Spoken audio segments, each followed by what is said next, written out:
E io lo sapevo che ogni anno si verifica la stessa storia. Arriva ottobre, arriva l'autunno e non si sa dove andare. Non ci sono serate, la movida è sparsa in giro per la città e io che voglio trovare il mio giro, lo perdo il giro, lo perdo.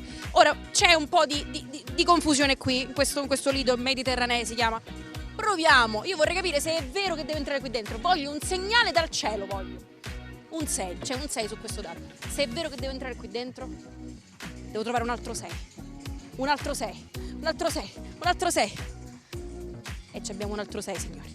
E allora la nostra avventura inizia.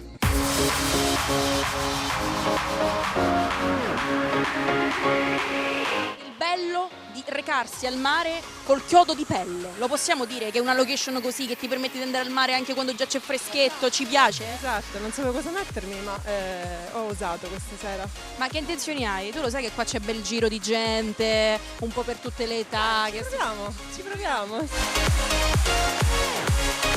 Che sai che qui non ci fermiamo tutta la notte, si balla, si mangia, si beve e ci facciamo il bagno a mare di giorno, di notte, sempre. No, bello qua, bello, interessante.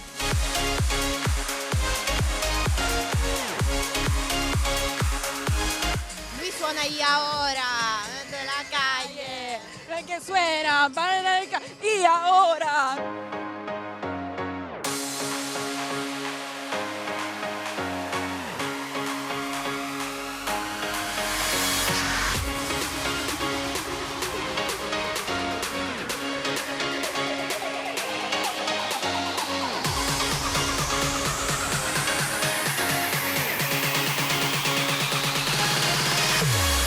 Luminoso, grande, innovativo, mi piace moltissimo, mi piace. Molto carino, devo dire molto elegante, sì.